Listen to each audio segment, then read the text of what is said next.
High বন্ধুরা, আজ রবিবারে আমি চলে এসেছি একটি নতুন রেসিপি নিয়ে। আজ ছুটির দিনে খাবো রুটি রোল। কিছুটা আটা নিয়ে বানিয়ে নিলাম একটা আটার ডো।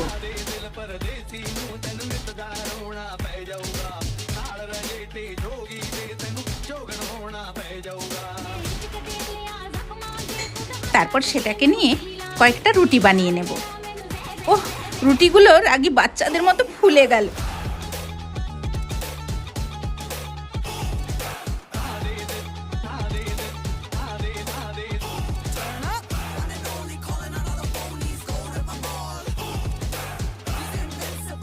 তারপরে একটা বাটিতে একটু নুন ও ব্ল্যাক পেপার দিয়ে তাতে কয়েকটা মুরগির ফল ভেঙে দিলাম।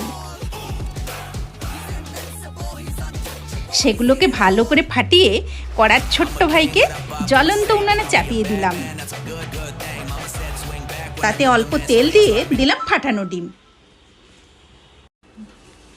এরপর ডিমটা হয়ে গেলেই তারপর দিয়ে দিলাম বানানো রুটিটা।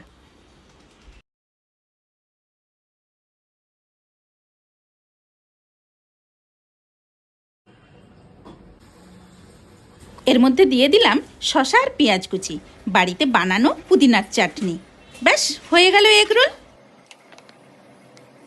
এরপর রুটিটার গায়ে একটু কালো রং করে দিলাম। নিন্দুকেরা হয়তো বলবে রুটিটা পুড়ে গেছে। ব্যাস, এবার মুখে দেওয়ার পালা।